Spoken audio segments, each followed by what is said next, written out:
Le congrès de l'Association internationale d'études sur le sud-est européen est l'une des initiatives les plus importantes en ce qui concerne l'histoire de cette région. C'est une initiative magnifique.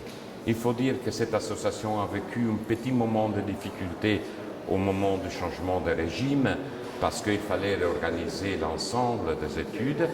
Je dois dire qu'aujourd'hui, je suis très fier de voir, et je vous dirai pourquoi très fier, de voir que les études historiques en Roumanie ont monté en puissance et j'ai eu des étudiants magnifiques en provenance de Roumanie qui ont une très bonne formation de base et qui ont poursuivi leurs études aussi à Paris et qui actuellement sont en train de donner beaucoup de visibilité aux sciences historiques roumaines. Donc, ce congrès est fondamental pour pouvoir comprendre l'ensemble de la civilisation de ces pays, qui est une civilisation extrêmement complexe, qui se trouve au centre d'un réseau entre Occident et Orient, entre la Russie et l'Italie, par exemple, entre Byzance et le nord de l'Europe,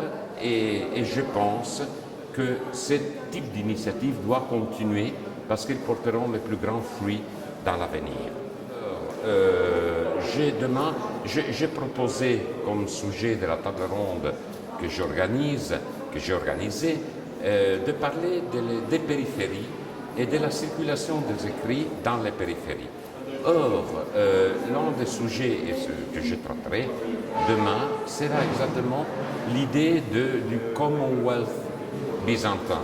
On parle très souvent de Commonwealth byzantin qui est très lié à l'ancienne idée de Iorga, qui était une figure extraordinaire de chercheurs roumains qui avait parlé de Byzance après Byzance, mais je crois qu'après presque un siècle de Iorga et presque 50 ans après la formulation de ces Byzance après Byzance, il faut revoir tous les sujets historiques.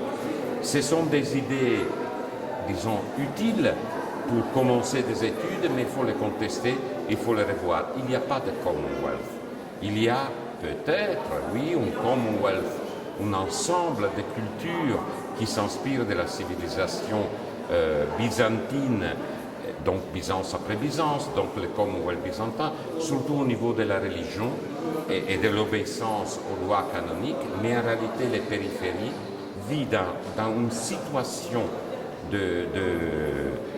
d'identité locale, d'autonomie, qui utilise la religion, les lois et le système ecclésiastique pour défendre leurs propres intérêts. C'est exactement la défense des intérêts locaux qui marque cet espace sud-est européen. Et je pense que c'est là la future frontière, c'est-à-dire s'occuper des territoires, des terrains, des réalités sur place pour pouvoir comprendre mieux comment ces populations vivaient et comment ils ont évolué en ce qui concerne la Roumanie entre la porte, la sublime porte des Ottomans, le monde des tsars de Russie, le catholicisme de la papauté, les Habsbourg de l'Empire germanique. Donc il se trouve à la confluence de toutes ces populations en ce qui concerne la Roumanie et nous avons des influences, nous avons des inputs, on dirait, très puissants qu'il faut remodeler, qu'il faut revoir d'une façon différente de ce qu'on a fait jusqu'à présent. Et je dois dire qu'aujourd'hui, les études byzantines sont en train de fleurir à nouveau. Alors c'est bien étrange parce que nous avons eu une floraison d'études juste après la chute de Constantinople, dans les 16e, 17e siècles, parce que c'était une interrogation majeure face au danger ottoman en ce qui concerne l'Europe. L'Europe voyait que Byzance était tombée sous les coups des Ottomans, donc ils attendaient être attaqués. Les sièges, les deux sièges de Vienne le montrent, mais aussi la question religieuse, etc. etc. À l'époque des Lumières, tous ces mondes byzantins a été condamné d'une façon très dure par d'un côté par les Lumières françaises qui s'attaquaient au despotisme du roi de France, et d'autre part par Gibbon qui a construit son vision du monde comme quoi après la chute de Rome c'était tout en décadence. Le 19e siècle n'a pas bien servi aux intérêts de l'histoire byzantine parce qu'un empire se pose naturellement au-dessus des États nationaux.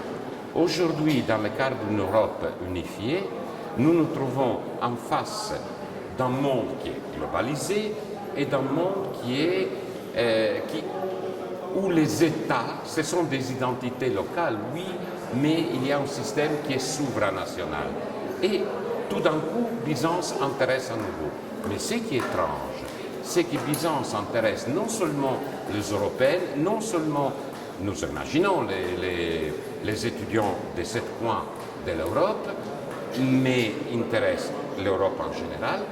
Mais je suis étonné de voir, j'ai des étudiants qui sont venus s'inscrire avec moi à Paris, qui viennent de Chine, qui viennent de Taïwan, qui viennent de la Corée du Sud, qui viennent du Mexique, qui viennent du Québec, du Canada, parce que c'est un monde qui intéresse maintenant.